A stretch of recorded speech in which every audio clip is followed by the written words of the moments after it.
Hello and नमस्कार दोस्तों, मैं पुष्पेंद्र और आपका एक बार फिर से स्वागत करता हूं आपके अपने यूट्यूब चैनल टॉप गुरु में। और जैसा कि फ्रेंड्स आप सब लोग जानते ही होंगे कि आपकी आरआरबी एलपीएन टेक्नीशियन की वैकेंसियां जल्दी अनाउंस हो सकती हैं। तो ऐसे ही मतलब कि हम ईश्वर से भी प्रार्थना करते हैं और सरकार से भी प्रार्थना करते हैं जल्दी से जल्दी वैकेंसियाँ हैं। ठीक है, तो इस उपलक्ष्य में दोस्तों क्या करने वाले हैं, हम आरआरबी एलपीएन टेक्नीशियन के जो है तो प्रीवियस क्वेश्चन करने वाले हैं 2018 के। ठीक है, और ये दोस्तों देखो यहाँ पर डेट भी डली हुई है, किस दिन का है तो 10 अगस्त 2018 का पेपर है और 2 सितंबर का पेपर है। ठीक है, तो यहाँ पर क्वेश्चन को देखेंगे कैसे कैसे क्वेश्चन आए हैं। चलिए टाइम नहीं लेते हैं। पहला क्वेश्चन यहाँ पर आपके सामने है और इस क्वेश्चन में आपसे पूछा गया है, इसको थोड़ा जूम कर लेते हैं ओके, ताकि आपको सही से दिखे। अब यहाँ पर आपसे क्या क्वेश्चन बोला है कि ये जो आकृति आपको गिवन है, ठीक है, ये इन चारों ऑप्शनों में से किस में छुपी हुई है। ठीक है, तो आपका पहला भी ऑप्शन आपको दिख रहा होगा फ्रेंड्स, ये। ठीक, मैं थोड़ा सही से कर दूं पेन। देखिए,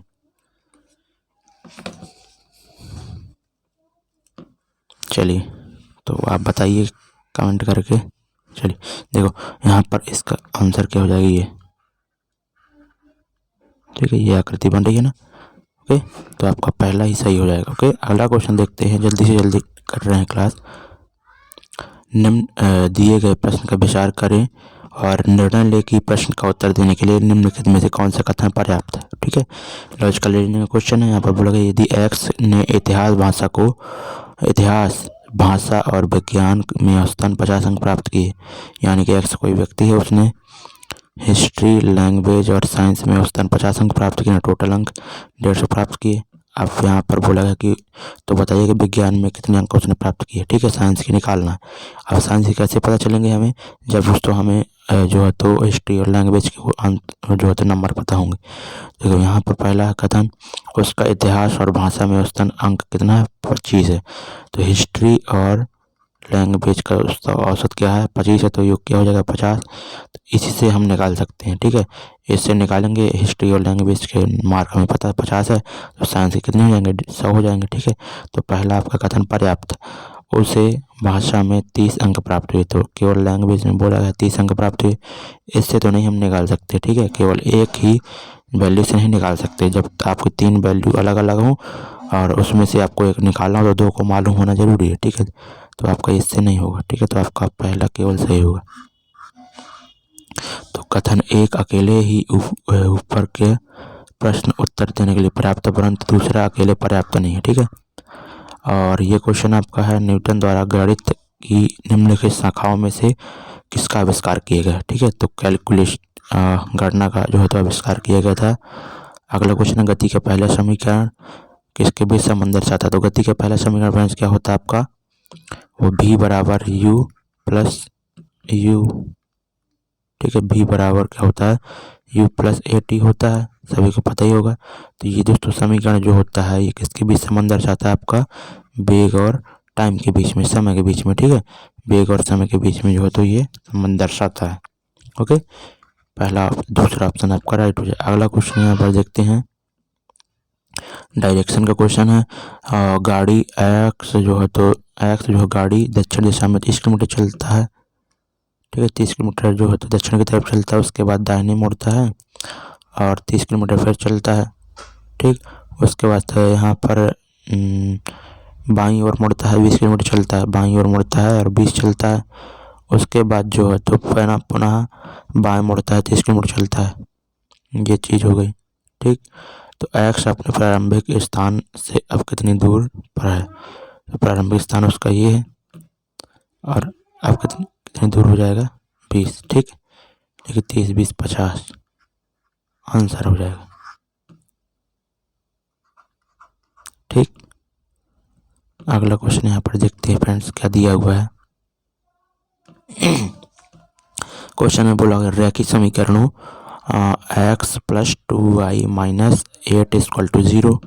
दूसरा समीकरण दिया हुआ है आपका रैखिक 2x plus 4y minus 16 equal to 0। ठीक है। अब आपसे बोला गया कि इसके हलों की संख्या क्या होगी, ठीक है। तो हलों की संख्या दोस्तों निकालने के लिए क्या करेंगे हम, तो यहाँ पर सबसे पहले हमें A1/A2 B1/B2 सब ये निकालना होगा, ठीक है। तो A1 यहाँ पर क्या है, x का मल्टीपल क्या है, यहाँ पर 1 है, बटे 2 हो जाएगा, बराबर यहाँ पर 2/4 हो जाएगा, बराबर जो है तो यहाँ पर क्या हो जाएगा 8/16, माइनस माइनस कट जाएंगे तो यहाँ से 1/2 आ जाएगा, इधर से भी 1/2, यहाँ से 1/2, ठीक।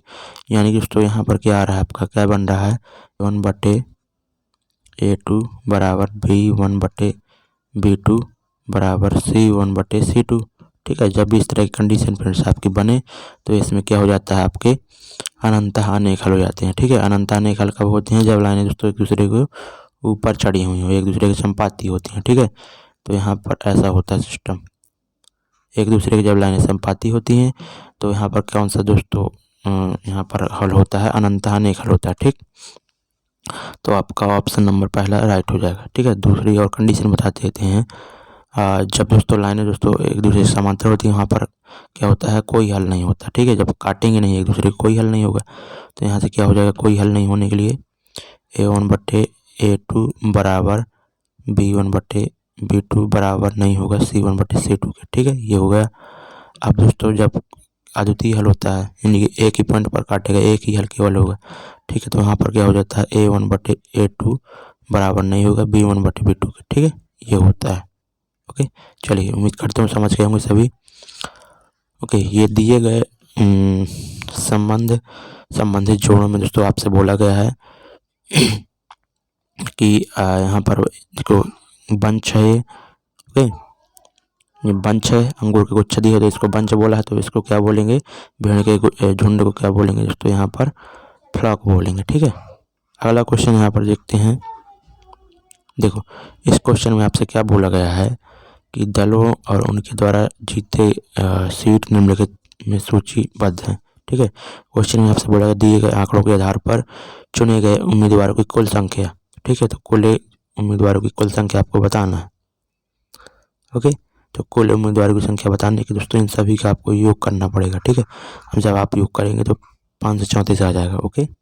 Simple question. अगला क्वेश्चन देखते हैं, इसको बता रहे हैं थोड़ा सही से, ठीक, क्योंकि इसमें समझाने वाली बात है। इसमें आपको ट्रायंगल काउंट करना है, ओके। सबसे पहले किसी भी आकृति का अगर ट्रायंगल आपको काउंट करने के लिए बोले फ्रेंड, तो सबसे पहले आप वो आकृति वहाँ पर निकालिए जिसके आप जो तो ट्रिक के द्वारा ट्रायंगल काउंट कर सकते हैं, ठीक है। तो यहाँ पर ट्रिक के द्वारा काउंट क्या कर सकते हैं आप, यहाँ पर देख रहे होंगे एक ये दोस्तों ये ऐसी बन रही है आकृति, ठीक है। और फिर उसके बेकारण दोस्तों एक दूसरे को काट रहे हैं, ठीक। तो ये लगभग मतलब कि इस तरह की आकृति हमारी बन रही है, ठीक। किस तरह की, मतलब 4 भुजाएं हैं और उसके बेकारण जो है तो एक दूसरे को काट रहे हैं, ये आकृति बन रही है ना, ठीक। तो यहाँ पर देखो लाइन तिरछी हो गई है, बाकी वो सीधी है लाइन है, ठीक है, समझ लो। तो इसमें क्या कितने ट्रायंगल बनते हैं, 1 2 3 4, 4 का दोगुना क्या हो जाएगा 8, यानी कि 8 ट्रायंगल यहाँ से बन जाएंगे। तो इस आकृति में कितने हो जाएंगे, 8 हो जाएंगे। उसके बाद यहाँ पर ये 9 और ये वाला 10, ठीक है। तो टोटल 10 ट्रायंगल यहाँ पर बनेंगे। अगला क्वेश्चन यहाँ पर देखते हैं, 40 संख्या प्राप्त करने के लिए यहाँ पर 6 सही 2/9 में कितना गुणा करना चाहिए, ठीक है। क्या गुणा करना चाहिए, तो 6 सही 2/9 कितना हो जाएगा 4 यानी कि 56/9 में x का मल्टीप्लाई करने पर 40 प्राप्त होगा, ओके। तो आप इसको क्या कर सकते हैं, x बराबर 40 × 9/56 कर सकते हैं, ओके। और इस 56 को किससे काट सकते हैं, 8 से। इसको काटे 5 और इसको 7, यानी कि 45/7 आपका आंसर आएगा। और 45/7 किससे बनेगा, इससे सचंग 42 3 45/7, ओके। अगला क्वेश्चन देखते हैं, बोला गया कि ध्वनि की पिच डैश पर निर्भर करती है, ध्वनि की पिच फ्रीक्वेंसी पर निर्भर करती है, याद रखना। अच्छा क्वेश्चन है। यांत्रिक ऊर्जा, गतिज ऊर्जा और डैश का संयोजन होता है, तो यहाँ पर पोटेंशियल एनर्जी जो आपकी मैकेनिकल एनर्जी होती है, मैकेनिकल एनर्जी बराबर दोस्तों क्या होता है, kinetic energy plus potential energy होता है, ठीक है। अगला क्वेश्चन देखते हैं। अगला क्वेश्चन दोस्तों अच्छा है। यहाँ पर क्वेश्चन में आपको बोला गया सीता की बाल्टी की धारिता रामू की बाल्टी की धारिता से 3 गुना, ठीक है। तो सीता की बाल्टी की धारिता रामू की बाल्टी की धारिता से 3 गुना है, ठीक है। ओके, अब आगे क्या बोला गया है आपसे, कलर चेंज कर लेते हैं। आगे बोला गया सीता एक खाली ड्रम को भरने के लिए 60 बाल्टी पलटती है। तो 60 बाल्टी पलटेगी, उसकी क्षमता 3 है, तो यानी कि ड्रम की क्षमता क्या हो जाएगी, 180 हो जाएगी। ठीक, यदि सीता और रामू दोनों मिलकर ड्रम को भरने लगे तो उन दोनों को कुल कितनी बाल्टी भरकर ड्रम में पलटनी होगी। ठीक है, तो दोनों बाल्टियों की क्षमता क्या हो जाएगी, रामू और सीता की बाल्टियों की क्षमता 4 हो जाएगी, और ड्रम की क्षमता 180 है, तो कितनी बार बाल्टी डालना पड़ेगा, और 180 में 204 का डिवाइड कर देंगे तो 45 बाल्टी पलटना पड़ेगा पानी। ठीक, अगला क्वेश्चन यहाँ पर देखते हैं। अगला क्वेश्चन यहाँ पर ए एंड बी, ठीक है, यानी कि ए और बी किसी काम को, ए और बी किसी काम को करते हैं 12 दिन में। ओके, उसके बाद जो है तो थोड़ा सा इसको सही से कर देते हैं, फोन कॉल आ रही है। तो क्या होगा आप यहाँ पर, उसके बाद बोला गया कि ए कार पूरा होने से कुछ दिन पहले कार छोड़कर चला गया, छोड़कर जो है तो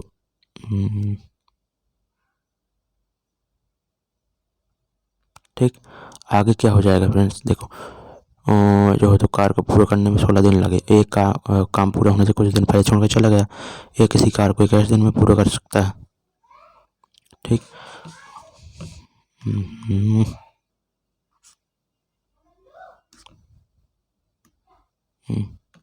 ठीक, तो अब यहाँ पर क्या हो जाएगा आपका, देखो तो यहाँ पर क्या हो जाएगा, इस बीच एक जो है तो कार निकालेंगे, टोटल वर्क एलसीएम होता है ना, तो यहाँ पर एलसीएम क्या हो जाएगा 84, तो ए और बी की क्षमता क्या हो जाएगी आपकी 7 हो जाएगी।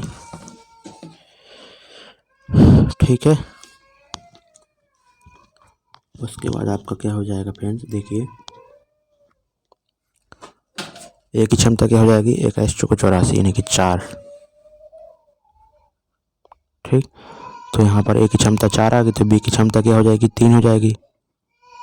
ठीक है, तभी तो 7 हो गई और बी का। अब देखो यहाँ पर 16 दिन में टोटल वर्क हो रहा है, ये छोड़ कर जा रहा है, तो बी तो दोस्तों पूरे दिन काम करेगा ना 16 दिन, तो यानी कि 48 काम कौन कर रहा है, बी कर रहा है, तो बचा हुआ काम कौन करेगा, 36 काम ए करेगा। ए कितनी दिन काम करेगा, यहाँ पर 4 की एफिशिएंसी 36 काम कर रहा है, कितने दिन में कर पाएगा, 9 दिन में, यानी कि दोस्तों 9 दिन काम कर रहा है। लेकिन उसके बाद क्या होगा कि यहाँ पर बोला गया काम खत्म होने के कितने दिन पहले ए छुट्टी पर चला गया। ठीक है, कितने दिन बाद काम छोड़कर चला गया, मतलब कि छुट्टी काम पूरा होने से कितने दिन पहले, तो 9 दिन काम करते हैं कि 7 दिन पहले वो काम छोड़कर चला गया। ठीक है, 16 दिन काम करने में लग रहा है। निम्नलिखित में से कौन सा एक धनायन है, तो अमोनियम धनायन है, सभी लोग जानते होंगे। डैश वास्तुकला में मुख्य रूप से चैत्य विहार स्तूप और स्तंभ होते हैं। ठीक है, तो यहाँ पर बौद्ध इसका आंसर हो जाएगा। अगला क्वेश्चन है, इसका आंसर क्वेश्चन मार्क की जगह फ्रेंड्स आपका क्या हो जाएगा, ऑप्शन नंबर सी। ठीक है, इसको देख लेना, ऑप्शन नंबर सी राइट हो जाएगा। और निर्वात में प्रकाश का वेग कितना होता है आप सभी लोग जानते होंगे, 3 × 10⁸ मीटर पर सेकंड। ठीक है, होता ही है। और इसको थोड़ा बता देते हैं, बेल्ट रिलेशनशिप का क्वेश्चन है, कैसे करते हैं। देखो बोला है कि जो है आपका कौन यू कौन है, आपकी यू जो है तो क्या है, सॉरी भी यू का भाई है, तो भी क्या है यू का भाई है, तो ये प्लस का हो जाएगा, प्लस है मतलब मेल हो जाएगा। ठीक है, भी जो है यू का भाई है, यू डब्ल्यू की बहन है, तो डब्ल्यू की बहन कौन है, यू है, तो ये फीमेल हो जाएगी यू। उसके बाद एक्स यू का पति है, एक्स यू का पति है, तो ये प्लस का हो जाएगा। और यहाँ पर गोला कर देते हैं पति पत्नी। यू का भी से क्या संबंध है, ठीक है, यू भी का क्या है, तो यू भी का क्या हो जाएगी, बहन हो जाएगी। ठीक है, आसान क्वेश्चन पूछा गया। जब मैग्नीशियम रेवन हवा में जलाया जाता है तो कौन सा यौगिक प्राप्त होता है, तो मैग्नीशियम ऑक्साइड प्राप्त होता है।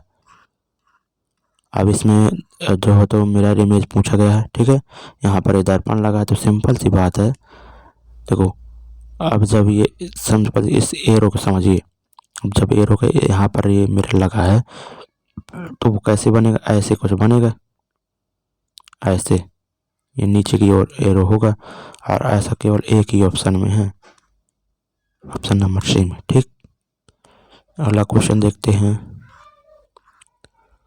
46 से 24 का वर्गमूल।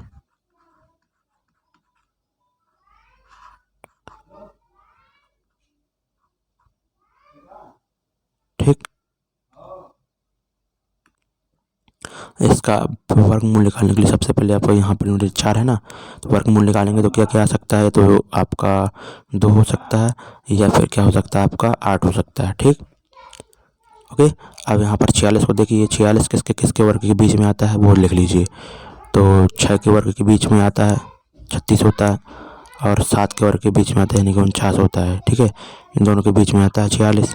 तो हमेशा दोस्तों पहले वाला लेना है, तो ये आपका आंसर 62 होगा या फिर 68 होगा। ठीक है, अब यहाँ पर देखो, अब 62 और 68 में से कैसे पता करें क्या होगा, तो यहाँ पर देखिए 46 किसके बीच में है, 49 के बीच में, मतलब कि 49 के ज़्यादा पास में है, 36 के ज़्यादा पास में है, तो 49 के ज़्यादा पास में है, यानी नीचे वाला आपका आंसर होगा 68। ठीक है, अगर 36 के ज़्यादा पास में होता है तो 62 हो जाता है। ओके, अगला क्वेश्चन है, संक्रमण तत्व को क्या होते हैं।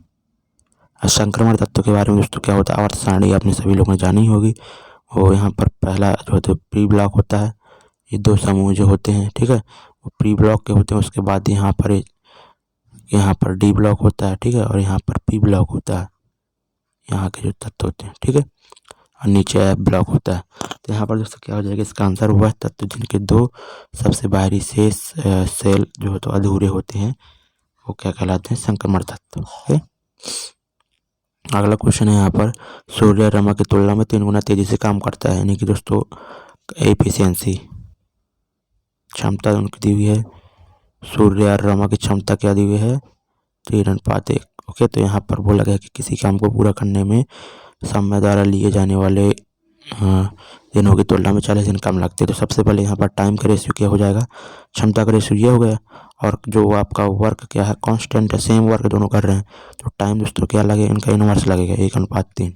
ठीक है, तो सूर्य को जो लगने वाला समय है वो जो है तो यहाँ पर रम्या की तुलना में कितना कम लग रहा है, 2 कम लग रहा है, और ये किसके बराबर दिया है, 40 के बराबर, तो 1 बराबर है आपका 20 दिन। ठीक है, तो यहाँ पर टोटल यहाँ पर कितने दिन लग रहे हैं, अब टोटल वर्क आपको निकालना है, तो टोटल वर्क क्या हो जाएगा, कितने दिन। ठीक है, डे इंटू क्षमता, तो डे कितने हो जाएंगे 20 3 60, और क्षमता कितनी हो जाएगी 1, यानी कि 60 टोटल वर्क आ जाएगा। और इधर से भी निकालना चाहते तो आप निकाल सकते थे, 20 से कम 20 और इंटू 3 करते तो 60 ही आता टोटल वर्क। ठीक है, अब बोला है कि यदि वो दोनों मिलकर काम करते हैं तो काम कितने दिन में समाप्त हो जाएगा। अब दोनों की क्षमता कितनी हो जाएगी, 3 और 1 4, और टोटल वर्क 60 है, तो कितने दिन में कर लेंगे, 15 दिन में, सिंपल सी बात। अगला क्वेश्चन यहाँ पर देखते हैं, गोलाकार दर्पण के प्रतिबिंब सतह के केंद्र को क्या कहते हैं। ठीक है, तो गोलाकार दर्पण की प्रतिबिंब सतह को, ठीक है, यानी कि जैसे गोलाकार दर्पण है और यहाँ पर प्रतिबिंब सतह को क्या कहते हैं। ठीक है, प्रतिबिंब सतह का यानी कि प्रतिबिंब सतह ये हो गई आपकी, और इसके केंद्र को क्या कहते हैं, पोल कहते हैं। इसको दोस्तों पी से दर्शाते हैं। ठीक है, और इसमें और भी चीज़ें होती हैं, ये वक्रता केंद्र होता है, और यहाँ वक्रता त्रिज्या। ठीक है, और ये आपका एफ होता है, इनके बीच की दूरी दोनों बराबर होती है, वक्रता त्रिज्या के फोकस दूरी आधी होती है। ठीक है, ये आप पता होना चाहिए। अगला क्वेश्चन देखते हैं, क्वेश्चन में आपसे पहले बोला गया, एक लंबवृत्तीय शंकु जिसके आधार, ठीक है, एक लंबवृत्तीय शंकु है जिसके आधार की त्रिज्या और ऊंचाई समान है। तो एक लंबवृत्तीय शंकु है, उसकी जो तो त्रिज्या और ऊंचाई क्या है, समान है, यानी कि h बराबर r है। और बोला गया कि आयतन एक अर्धगोले, ठीक है, अर्धगोले के समान है। ठीक है, तो अर्धगोले की त्रिज्या हम कैपिटल R मान लेते हैं। तो बोला गया है कि जो है तो शंकु का तथा अर्धगोले की त्रिज्याओं का अनुपात क्या होगा। ओके, तो सबसे पहले हमें आयतन बराबर करना है इनका। ठीक है, तो आयतन क्या हो जाएगा, 1/3 इसका होता है पाई, और r² h होता है ना, तो r² और h को कर देंगे r के बराबर। ठीक है, तो r की घात 3 हो जाएगा यहाँ, और ये बराबर हो जाएगा 2/3 पाई r³ यानी कि कैपिटल R³। ठीक है, तो हमें जो है तो शंकु तथा अर्धगोले की त्रिज्या का अनुपात निकालना है, यानी कि r स्मॉल आर की घात 3 बटे कैपिटल आर की घात 3 बराबर क्या हो जाएगा।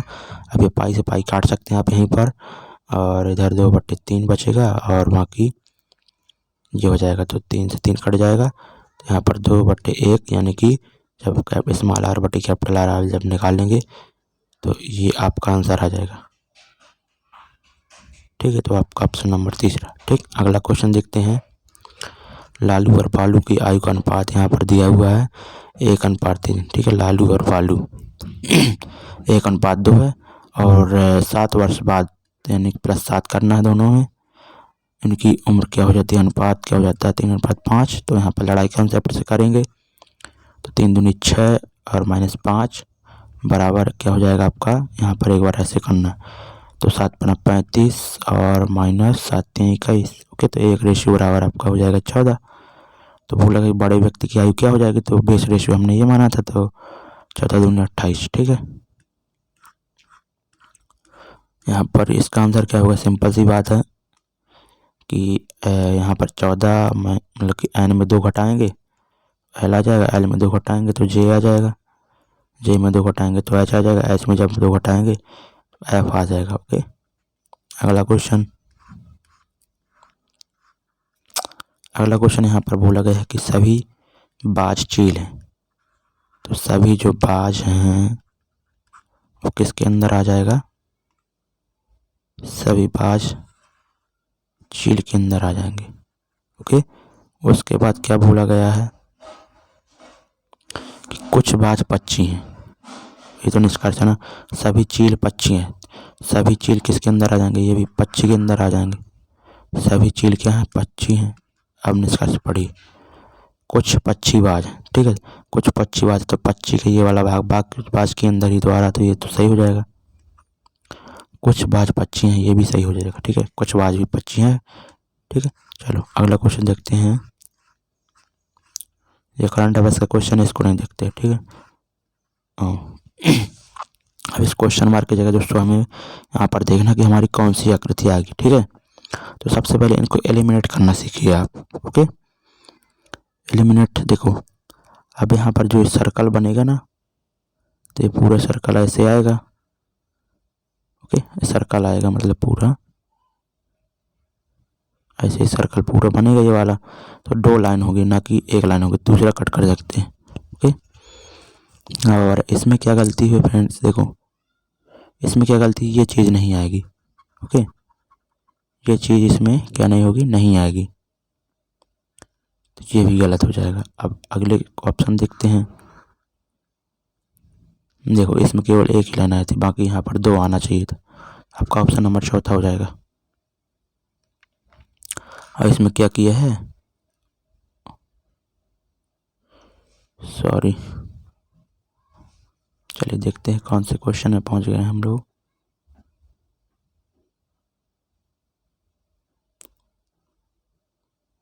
बाईस में ऊपर पहुंच गए हैं, यहाँ तक तो हो गया। इस वाले डायग्राम में थे। चलिए अगला क्वेश्चन देखते हैं, डायग्राम तो बन ही जाएगा आपसे। ये क्वेश्चन देखिए, अच्छा क्वेश्चन है, इसको बताते हैं। देखो आपसे बोला गया है कि किसी त्रिभुज का जो है तो आधार उसके समान क्षेत्रफल वाले, यानी कि समान क्षेत्रफल वाले हैं कौन कौन, त्रिभुज है एक, ठीक है, और एक समांतर चतुर्भुज है। ठीक, और इनके जो आधार है ना, तो बोला गया कि किसी त्रिभुज का आधार उसके समान क्षेत्रफल वाले समांतर चतुर्भुज के आधार का आधा है। यानी कि अगर समांतर चतुर्भुज का आधार x है तो आधा हो जाएगा त्रिभुज का आधार x। ठीक है, और यहाँ पर बोला गया कि इनका क्षेत्रफल समान है, और त्रिभुज और चतुर्भुज के आधारों को संलग्न ऊंचाई, यानी कि ये ऊंचाई निकालना, ये हम मान लेते हैं h1, और इसकी संलग्न क्या हो जाएगी, इसकी ऊंचाई h2 हम मान लेते हैं। ठीक है, और इनके आयतन को बराबर कर देंगे, सिंपल सी बात है, आंसर आएगा यहाँ से हमारा। तो यहाँ से जब बराबर करेंगे हम, तो त्रिभुज का क्षेत्रफल क्या हो जाता है, 1/2 इंटू हाइट, ठीक है, इंटू बेस इंटू हाइट, ठीक है, h1, और बराबर क्या हो जाएगा, चतुर्भुज का जो तो समांतर चतुर्भुज का क्षेत्रफल क्या हो जाता है यहाँ पर बेस इंटू हाइट, तो 2x इंटू h2। ठीक, h2। ओके, तो यहाँ से दोस्तों क्या कर सकते हैं आप, x से s काट दीजिए, और H1/H2 आपको निकालना है, त्रिभुज और चतुर्भुज के आधारों की संलग्न ऊंचाई का अनुपात। ठीक है, तो यहाँ पर इधर 2 बचेगा और ये 2 उस तरफ चला जाएगा तो 2 इधर चले जाएगा बटे, तो 4 अनुपात आपका आंसर आ जाएगा। ठीक है, अगला क्वेश्चन देखते हैं। ये अच्छा क्वेश्चन है, करिए सभी लोग। चलिए देखिए क्वेश्चन को कैसे करेंगे, अच्छा क्वेश्चन है। यहाँ पर बोला कि निम्न एक निश्चित धनराशि पर 5% की वार्षिक दर से 3 वर्ष में प्राप्त होने वाली साधारण ब्याज इतना है। यानी कि दोस्तों 5% रेट है और यहाँ पर समय कितना है, 3 वर्ष। कितना ब्याज प्राप्त हो रहा है, इतना। यानी कि दोस्तों 15% बराबर आपका क्या हो जाएगा, 1 साल में 5%, 3 साल में 15% ब्याज प्राप्त होगी। 15% बराबर 5250। तो यहाँ से आप 100% का मान यानी कि जो है तो उसका मूलधन निकाल लेंगे तो कितना हो जाएगा, देखो 15 × 45 और 15 × 75 और यहाँ पर बाकी 2-3 जीरो लगा दीजिए। ठीक है, ये 100% का यानी कि पी का वैल्यू आपका आ गई। अब आपको बोला कि इसकी इसी समान राशि पर समान ब्याज पर और उसी समान समय के लिए चक्रवृद्धि ब्याज का कितना होगा। ठीक है, तो चक्रवृद्धि ब्याज सबसे पहले आप कैसे निकालेंगे, देखिए देखो अब 5% रेट है ना अपना, तो 1 किसके बराबर, 1/20 के बराबर होता है। ठीक है, तो 1/20 के बराबर होता है। तो सबसे पहले हम इसका 1/20 निकालते हैं। ठीक है, तो 1 जीरो से 1 जीरो कट जाएगा तो कितना आ जाएगा, 1750। और जब भी 3 वर्ष के लिए चक्रवृद्धि ब्याज निकालते हैं तो किसका मल्टीप्लाई करते हैं, 331 का। ठीक है, ओके। तो यहाँ पर आप 1750 में आप क्या करेंगे, 1/20 का मल्टीप्लाई करेंगे। ठीक है, और जब इसको सॉल्व करेंगे आप तो कितना हो जाएगा आपका 87.5 आएगा। ठीक है, इतना ही आएगा ना। देखो 2 7 16 2 7 14, हाँ इतना ही आएगा। अब इसमें भी 3 का मल्टीप्लाई कर दीजिए। ठीक है, 331 का मल्टीप्लाई करते हैं और एक बार और निकालना है तो 87.5 × 1/20 जब आप करेंगे तो इधर से क्या आएगा, तो यहाँ पर 2 का डिवाइड करिए आप। सबसे पहले तो 2 चौको 8 और 2 7 14, 2 3 6 और यहाँ पर 2 7 14 तो 5। ठीक है, और 1 अंक ये बाद। ठीक है, अभी दशमलव में भूल जाइए आप। तो यहाँ पर जब आपने भाग दिया 2 चौको 8 2 3 6, हाँ चलिए इस तरफ 2 7 14 हो गया और बचा 1 और यहाँ पर 2 5 10। तो अब यहाँ पर देखो नीचे 1 है, ये 1 है। ठीक, तो आपका क्या हो जाएगा यहाँ पर, ये यानी कि 4.37 कितना आ जाएगा, इतना आप कर लीजिए। ओके, 4.37 × 1। अब इसको जब आप मल्टीप्लाई करेंगे तो 17 3 51 यानी कि 5250 इधर से बना बराबर, इधर से कितना बन जाएगा आपका, 5 15 और 7 21 22 3 8 24 24 25 26। ठीक है, और इधर से क्या बन जाएगा 4.37। इनको सभी को जोड़ लीजिए तो 7 5 3 8 पॉइंट और 5 जो 7 4 11। ठीक,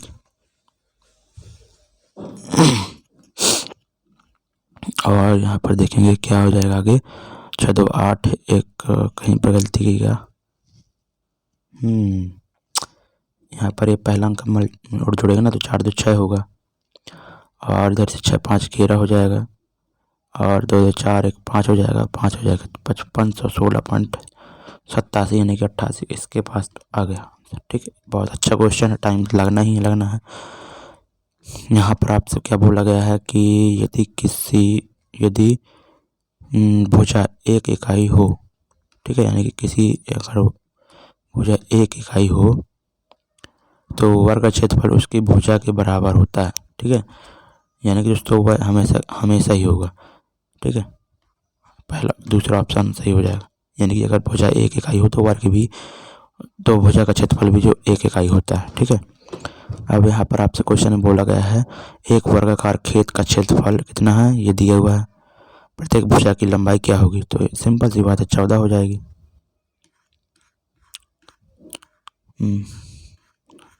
करंट अफेयर्स का क्वेश्चन तो देख रहे नहीं, अगला क्वेश्चन देखते हैं। ये भी करंट अफेयर्स का क्वेश्चन है।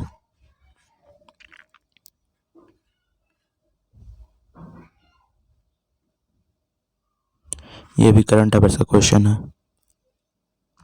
अब इसको देखते हैं। देखो, यदि घोल से धातु ए धातु बी को प्रस्तावित करती है, जब कोई घोल है और उसमें दोस्तों धातुएं ए और बी, और बोला गया कि घोल से जब दोस्तों धातु ए धातु बी को प्रस्तावित करती है, यानी कि बी की क्षमता क्या होगी, प्रतिक्रियाशीलता क्या होगी, ज़्यादा होगी। ठीक है, तो यानी कि ए की प्रतिक्रियाशीलता बी से अधिक होगी। देखो यहाँ पर हो जाएगा चौथा, बी की तुलना में अधिक प्रतिक्रियाशीलता होगी, प्रतिक्रियाशील। ठीक है, अधिक होगा कौन, ए, तभी तो रिप्लेस कर पा रही है बी को। अगला है, निम्नलिखित में से कौन सा कथन, ठीक, तो निम्नलिखित में से कौन सा कथन प्रयोग करने से के लिए गलत होगा? एक तत्व का एक परमाणु, एक तत्व का एक मोल, एक यौगिक का एक परमाणु, यह गलत होगा। प्रयोग करने के लिए क्वेश्चन ही नहीं समझ में आ रहा, लेकिन इसका आंसर क्या हो जाएगा, तीसरा हो जाएगा। ठीक है, अगला क्वेश्चन हो जाएगा, करंट अफेयर्स का क्वेश्चन है। ये देखिए, विश्व के सबसे बड़े खारे रेगिस्तानों में से एक कच्छकरण, सभी लोग जानते हैं, गुजरात में है कच्छकरण। ठीक, MART, इसका का गायब अक्षर क्या होगा, तो आर होगा। आर जो तो मार्ट एक मीनिंग होती है। ठीक है, अब सभी लोग गूगल में सर्च कर लेना, मार्ट मीन्स क्या होता है। शायद बाजार होता है जहाँ पर लेन देन की जाती है, वही किसी को मार्ट बोलते हैं। देखो, इस क्वेश्चन में बोला गया है कि पाइप ए, बी और सी एक खाली टंकी से जुड़े हुए, और पहले दो पाइप क्रमशः 4 और 10 घंटे में टंकी को भर सकते हैं। तो पहला पाइप ए और बी क्रमशः क्या बोला गया है, 4 और जो तो देखो 4 और 10 घंटे में भर सकते हैं, 4 और 10 घंटे में भर सकते हैं। उसके बाद बोला गया जबकि भरी हुई टंकी को तीसरे पाइप द्वारा 6 घंटे में खाली किया जा सकता है, यानी कि तीसरा पाइप जो सी है वो खाली करने वाला है। ठीक है, तो यहाँ पर सबसे पहले हम क्या निकाल लें, इनकी टंकी की क्षमता निकाल लें पूरी। तो क्षमता आप क्या निकाल लीजिए, और क्या हो जाएगी, 5 × 4 × 3 यानी कि 60 हो जाएगी। ठीक है, तो इसकी ए की एफिशिएंसी 15 आ जाएगी, बी की क्या आ जाएगी, 6 आ जाएगी, और सी की क्या आ जाएगी, सी की 10। ओके, अब यहाँ पर देखो, तो सी क्या खाली करने वाले यानी एफिशिएंसी एक माइनस कर लेते हैं। अब देखो क्या बोला गया है कि जबकि भरी हुई टंकी 2 को ये यहाँ तक हो गया। बोला गया यदि सभी 3 पाइप टंकी का 3/5 भाग भरा होने पर एक साथ खोले जाते हैं, तो बोला गया कि टंकी को भरने के लिए कितने घंटे लगेंगे। ठीक है, तो टंकी का कितना भाग भरा है, 3/5, यानी कि 5 से 5 को काट देंगे तो 4 3 12 दूनी 12 36 भाग को जो है तो भरा हुआ है। अब 36 भाग भरा हुआ है। ठीक है, तो बचा हुआ भाग कितना, 60, यानी कि 24 भाग बचा है अपना अभी। और क्षमता इनको क्या हो जाएगी, तीनों को एक साथ खोला जाएगा तो 15 6 21, और माइनस ये खाली करने वाला है, तो मतलब कि जो है तो क्षमता इनकी टोटल क्या हो जाएगी, 11 हो जाएगी। ठीक है, 21 में 10, तो 24/11 घंटे लगेंगे। अब देखो इस क्वेश्चन में फ्रेंड्स आपसे क्या पूछा गया है, निम्नलिखित में से किस खिलाड़ी ने हाल ही में अपनी आत्मकथा पुस्तक, ठीक है, एज अगेंस्ट ऑड्स, ठीक है, ये लिखी है। तो एक करंट अफेयर्स का क्वेश्चन है, लेकिन आपसे पूछा भी जा सकता है, अभी पूछा जा सकता है कि एक बुक किसकी है, तो सानिया मिर्जा की पुस्तक है एज अगेंस्ट ऑड्स। ठीक है, ये आप ध्यान रखना, सानिया मिर्जा की बुक है। और निम्नलिखित में से मानव मस्तिष्क का वह हिस्सा जिसमें विचारों को संग्रह होता है, ठीक है, यानी कि मेमोरी होती है, विचारों का संग्रह होता है, तो अग्र मस्तिष्क, ठीक है, यानी कि फोर ब्रेन होता है। ब्रेन के 3 पार्ट होते हैं, forward brain, mid brain, hind brain. ठीक है, और इसमें दोस्तों फोर ब्रेम जो होता है वो मेमोरी का काम करता है। ठीक है, अगला क्वेश्चन है यहाँ पर संख्या 8337। यहाँ पर इसको पढ़ना नहीं है। 4 और 2 के स्थानीय मान का अंतर क्या होगा। तो देखो स्थानीय मान 4 और 2 का 4 यहाँ पर है। ठीक है, तो सबसे पहले आप 4 लिखिए। अब उसके दाईं साइड कितने जितने अंक उतने जीरो लिख देना। 1 2 3 4, 1 2 3 4। तो 4 का स्थानीय मान 4000 हो जाएगा और 2 का स्थानीय मान क्या हो जाएगा, केवल 2। उसके बाद कोई अंक नहीं है तो केवल 2 ही हो जाएगा। इनके बीच का अंतर निकालना है आपको। तो यहाँ पर क्या हो जाएगा 8 और इधर से 9 9 9 3। ठीक है, ऑप्शन नंबर दूसरा राइट हो जाएगा। अगला क्वेश्चन देखते हैं। जाति मान पूछता तो सेम वैल्यू, जैसे 4 की जाति वैल्यू पूछता तो 4 ही हो जाती, 2 का जाति वैल्यू 2 हो जाती। बोलता कि 8 की जाति वैल्यू क्या है, जाति मान क्या है, तो 8 हो जाता है। ठीक है, इस तरह जाति मान समान होता है और जो स्थानीय मान होता है उसमें 0 करना पड़ता है। ठीक है, और ऊपर दिए गए अनुक्रम, तो यहाँ पर क्या क्वेश्चन में बोला गया है कि जो ऊपर दिया हुआ अनुक्रम है में बाएं छोर से 12वें कैरेक्टर के दाईं ओर से। ठीक है, सबसे पहले जो बाएं छोर से 12वें कैरेक्टर हमें देखना है। तो 1 2 3 4 5 6 7 8 9 10 11 12 क्यों तक आ गए। उसके बाद क्या बोला गया है, कैरेक्टर के दाईं ओर तीसरे स्थान पर क्या है, इसके दाईं ओर तीसरे स्थान पर क्या है 1 2 3। ठीक है, बी है। ओके, अगला क्वेश्चन, रिक्त स्थान पर क्या चीज़ आएगा। अब यहाँ पर क्या आएगा, देखो ऊपर के दोनों से त्रिभुज वाले हैं तो नीचे क्या होगा सर्कल वाला, और सभी दोस्तों क्या होंगे खाली होंगे, मतलब खाली होगा। देखो यहाँ पर ये खाली है तो सर्कल भी जो अगला है खाली होगा, तो ये तो नहीं होगा। उसके बाद हमें क्या करना है, देखो यहाँ पर लगभग वर्ग बन रहे हैं, ऐसे कर देंगे तो वर्ग ही बन रहे हैं। ठीक है, तो आप अब देख रहे होंगे तो इसमें आपका कौन सा, देखो यहाँ पर तो एक बनेगा ही, तो इससे लगा हुआ ये तो नहीं है, तो ये नहीं होगा। ठीक है, भरा हुआ होना चाहिए। और इनमें से कौन सा होगा आपको अब ये देखना है। ठीक है, तो हम क्या करते हैं कि अंतर देखते हैं इनमें और इनमें अंतर क्या है। कुछ अंतर दिख रहा है आपको। ठीक, तो हमें तो कुछ अंतर नहीं दिख रहा, इसमें और इसमें कुछ अंतर है। देखते हैं क्या ऑप्शन इसमें राइट दिया है। ए ऑप्शन राइट दिया है। ए और सी में से अंतर डिफरेंस क्या है आप बताना कमेंट बॉक्स में, हमें तो दिखाई नहीं रहा भाई साहब। चलिए अगला क्वेश्चन देखते हैं। ठीक, अगला क्वेश्चन यहाँ पर 7 मीटर ऊंचे किसी प्लेटफॉर्म के शीर्ष से टावर का उन्नयन कोण यहाँ पर कितना है 30 डिग्री है। तो यहाँ पर बोला गया कि 7 मीटर ऊंचे किसी प्लेटफॉर्म के शीर्ष से टावर का उन्नयन कोण कितना है। तो दोस्तों ये अपने मान लिया बेस है। ठीक, उसके बाद यहाँ पर देखते हैं अपन, बोला गया है कि जो है तो 7 मीटर ऊंचे प्लेटफॉर्म, 7 मीटर ऊंचे किसी प्लेटफॉर्म के शीर्ष से। ठीक है, तो यहाँ पर मान लेते हैं 7 मीटर ऊंचा क्या है एक प्लेटफॉर्म है। ठीक, 7 मीटर ऊंचे किसी प्लेटफॉर्म से टावर किसी प्लेटफॉर्म के शीर्ष से टावर का उन्नयन कोण, तो टावर एक लेना पड़ेगा अभी। ठीक है, तो यहाँ पर लेते हैं अपन लोग, यहाँ इधर पर लेते हैं टावर ये। ठीक, अब ये बोला गया कि शीर्ष से, इस प्लेटफॉर्म के शीर्ष से टावर का उन्नयन कोण, तो ये आपसे बोला गया। ठीक है, तो यहाँ पर इसको देख लेते हैं अब। तो ये चीज़ दोस्तों क्या हो जाएगी, ये भी यहाँ तक 7 हो जाएगा। और यहाँ पर बोला गया कि प्लेटफॉर्म की ऊंचाई कितनी दी हुई है, यहाँ पर दूरी दी हुई है 50√3। ठीक है, तो ये भी 50√3 हो जाएगा। और ये एंगल कितना है 30 डिग्री का,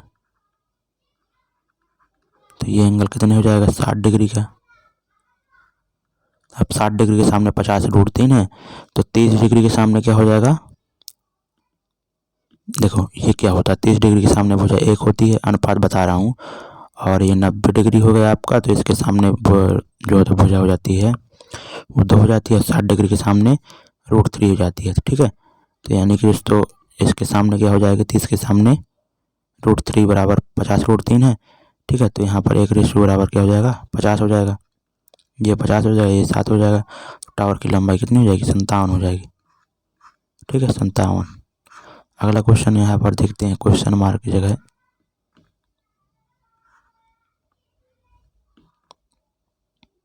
ठीक, तो क्वेश्चन मार्क की जगह फ्रेंड्स आपका कौन सा ऑप्शन आएगा, सी ऑप्शन। ठीक है, सिंपली इसमें लाइन दी हुई है।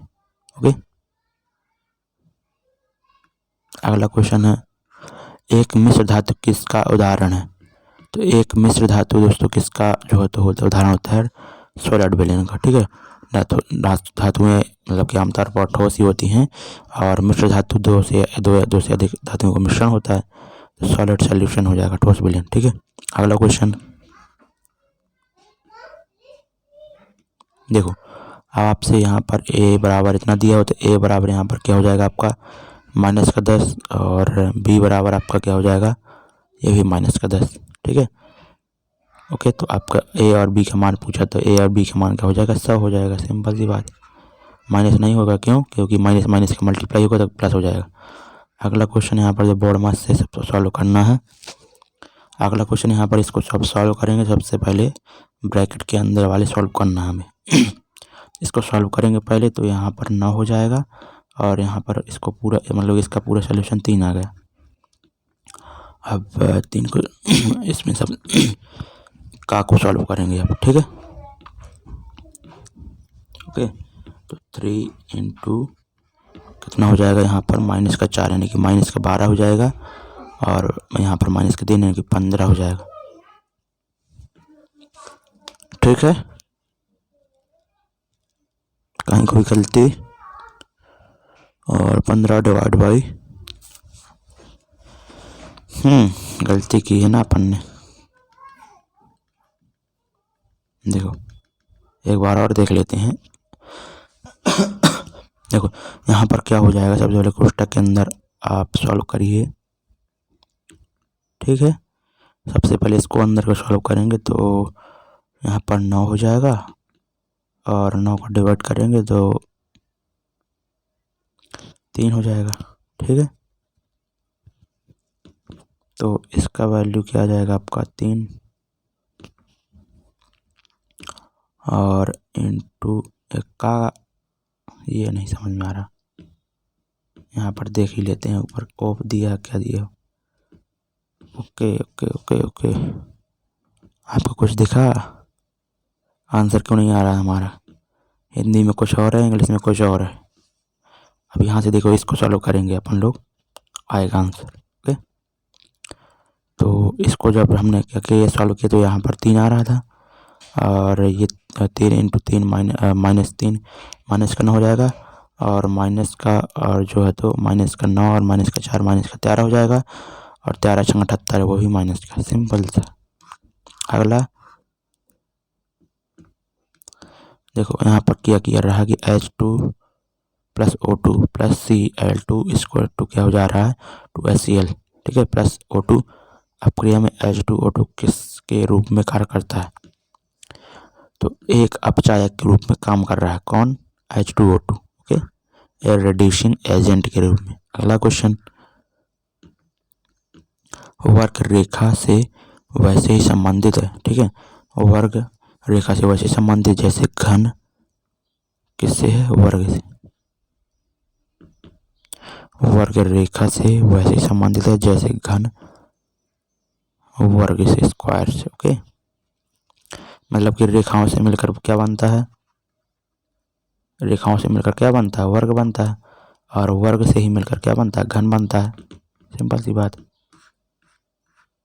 अगला क्वेश्चन, महासागरों में मौजूद शैवालों की विशाल मात्रा किसका अंतहीन स्रोत उत्पन्न कर सकती है, मीथेन का। ठीक है, समुद्र में सवाल होती हैं, मीथेन का अंतहीन जो है तो प्रोड्यूस कर सकती हैं। निम्नलिखित में से कौन सा जीव पुनर्जनन और मुकुलन यानी कि यहाँ पर बडिंग द्वारा प्रजनन कर सकता है। तो बडिंग द्वारा कौन सा करता है? हाइड्रा। ठीक है, अपना प्रजनन बडिंग द्वारा हाइड्रा करता है। अगला क्वेश्चन यहाँ पर है कि यदि इस व्यंजक को x+3 से विभाजित करता है तो शेष -1 प्राप्त होता है। ठीक है, तो x बराबर -3 रखेंगे तो यहाँ पर 9 हो जाएगा, -3a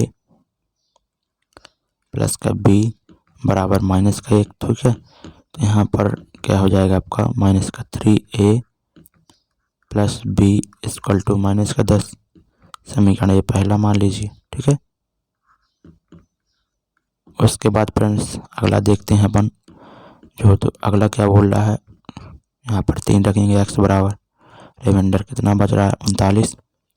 तो 3 रखा 9 plus 3b plus a equal to 39, यानी कि 3b plus a equal to आपका क्या हो जाएगा 30 हो जाएगा। ठीक है, अब आप इसमें क्या करिए 3 का मल्टीप्लाई कर लीजिए ताकि हम आंसर ला सकें। ओके, तो ठीक, तो 3 का मल्टीप्लाई करेंगे तो यहाँ पर 9b plus 3a equal to 90 हो जाएगा।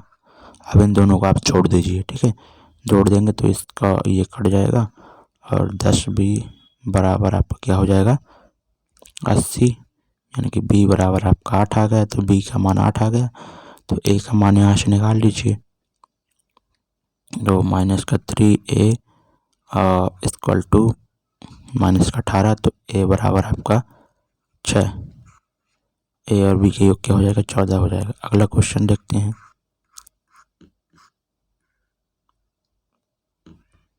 देखो, आज रविवार है तो बोला है कल सोमवार है, तो अगर आज रविवार है तो कल सोमवार होगा। सिंपल सी बात है, आज अवकाश है ये नहीं कह सकते, आज अवकाश है कि नहीं।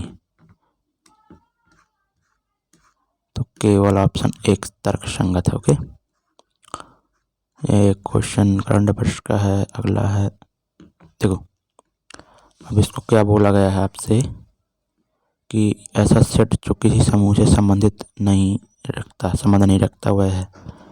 तो यहाँ पर 12, 2 और 14 कितना हो रहा है 16, और 3 और 21 24 हो रहा है, 8 और 56 कितना हो रहा है 64 हो रहा है कि नहीं हो रहा? हो रहा है। लेकिन 5 और 35 कितना हो रहा है 40 हो रहा है, 41 नहीं हो रहा। तो यही आपका अलग हो जाएगा। ठीक,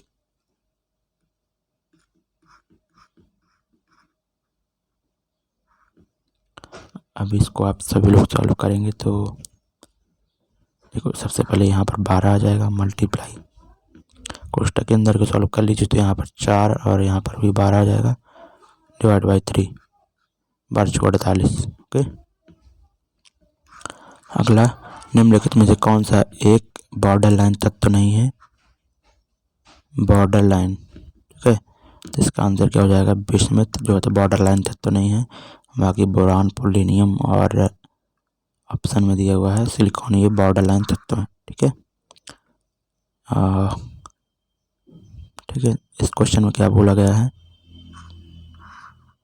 देखो यहाँ पर यदि 2009 में मोटरसाइकिलों, कुछ दिख तो नहीं रहा, यहाँ पर मोटरसाइकिलों की रंग के अनुसार की गई कुल बिक्री इतनी है, तो हरे रंग की तुलना में पीले रंग की मोटरसाइकिलों की कितनी अधिक बेची गई थी। ठीक है, कितनी अधिक, हरे और पीली, हरे और पीले रंग की बात कर रहा है। तो हरा ग्रीन कहाँ पर है, येलो तो ही हो गया 10%। ठीक है, और ग्रीन आई थिंक यही है 8 है, तो 2%, यानी कि आपका आंसर आई थिंक 20 आना चाहिए। देखते हैं क्या दिया है, 200 आना चाहिए। ठीक है, 1000 तो 10,000 का 2% निकालेंगे 200 आएगा। अगला क्वेश्चन यहाँ पर देखते हैं, बोला गया है कि 2 और 98 के बीच मध्य अनुपात। ठीक है, तो मध्य अनुपात निकालना है तो यहाँ पर मान लेते हैं ये चीज़, तो x² बराबर क्या हो जाएगा 98 इंटू 2, तो x बराबर आपका क्या हो जाएगा, ठीक है 98 यानी कि 49 इंटू 4 हो जाएगा, यानी कि 7 इंटू 2, x बराबर आपका मान निकलेगा। ठीक है, अगला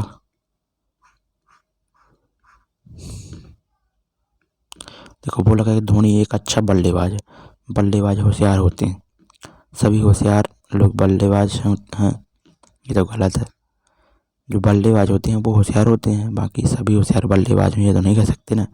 धोनी होशियार है, ये धोनी एक अच्छा बल्लेबाज है और बल्लेबाज होशियार होते हैं, तो ये तो कह सकते हैं जब धोनी बल्लेबाज है तो वो होशियार भी होगा इस कथन के अनुसार। ठीक है, तो दूसरा सही हो जाएगा।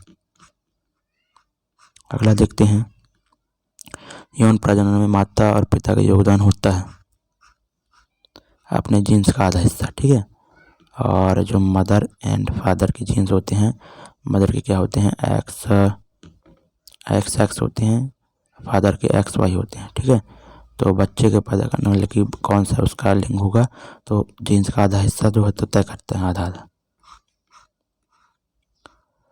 देखो, अब यहाँ पर कुछ फरिश्ते देवता हैं, तो कुछ फरिश्ते किसके अंदर आ जाएंगे, देवता के अंदर। उसके बाद सभी जीव देवता हैं, तो सभी जीव किसके अंदर आ जाएंगे, देवता के अंदर, यानी थोड़ा सा बड़ा बनाते हैं।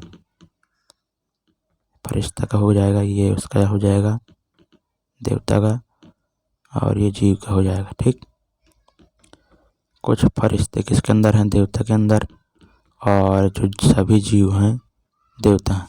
कुछ फरिश्ते जीव हैं, कुछ फरिश्ते जीव हैं, फरिश्ते और जीव के बीच में कोई रिलेशनशिप नहीं, गलत हो जाएगा। ठीक, कुछ जीव फरिश्ते हैं, ये भी गलत हो जाएगा। अगला क्वेश्चन बहुत हार गलत। 71वां क्वेश्चन है, निम्नलिखित संबंध को दर्शाने के लिए उपयुक्त वेन आरेख का चयन करें। ठीक है, महाराष्ट्र आप सिंपल है, देखो भारत, महाराष्ट्र और केरल, तो भारत पूरा बड़ा हो गया। उसके बाद दोस्तों उसके भारत के अंदर क्या है, एक महाराष्ट्र राज्य अलग है, केरल राज्य अलग है। ठीक है, तो आपका ऑप्शन नंबर पहला सही हो जाएगा।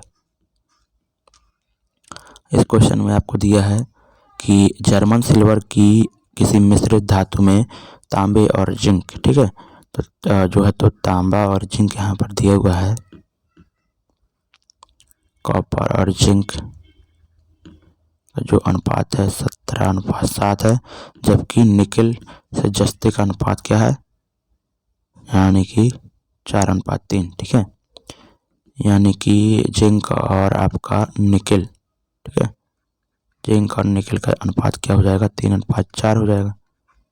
आप प्लॉटिंग मेथड लगाएंगे इधर से, और यहाँ पर 17×3 = 51, 7×3 = 21, 7×4 = 28, ये तीनों का अनुपात आ जाएगा। ठीक है, यही पूछा गया है क्रमशः अनुपात क्या होंगे, तांबा, जस्ता और निकल के।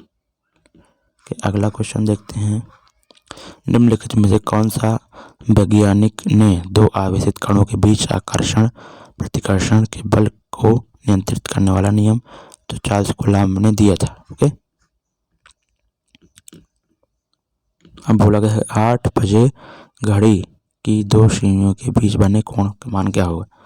अब घड़ी में 8 बज रहे हैं, ठीक है, तो मान क्या होगा आपसे पूछा गया है, तो उसका मान क्या होता है फ्रेंड्स, आप सभी लोग जानते होंगे। कैसे निकालते हैं, 1/2 इंटू कितने मिनट है, माइनस 1/, जो है तो 30 इंटू 8। ओके, तो मिनट तो हमारे 0 है, क्योंकि मिनट की सुई क्या है, 0 पर है, अभी तो 8 बज रहे होंगे, तो ये पूरा 0 हो गया, माइनस 240। ठीक है, माइनस का 240 आ रहा है, इसको 360 में घटा देंगे तो 120 डिग्री का एंगल बनेगा। ठीक है, अगला क्वेश्चन देखते हैं, लास्ट क्वेश्चन फ्रेंड्स आज का, और जिसको भी इसकी PDF चाहिए तो टेलीग्राम चैनल में जोड़ सकते हैं आप। ठीक है, और पुरुष में प्राथमिक यौन अंग कौन सा होता है, तो टेस्टिस दोस्तों पुरुष में एक प्राथमिक यौन अंग होता है। ओके, चलिए उम्मीद करता हूँ सारे क्वेश्चन आप सभी लोगों ने देखे होंगे, और इसी तरह के दोस्तों अगले पार्ट भी देखने के लिए चैनल को सब्सक्राइब कर लें। ठीक है, चलिए उम्मीद करता हूँ समझ में आया होगा सभी कुछ, और PDF चाहिए तो टेलीग्राम चैनल डिस्क्रिप्शन में लिंक डाली हुई है इसी वीडियो में, तो वहाँ से हिट हो जाइए। ठीक है, चलिए धन्यवाद।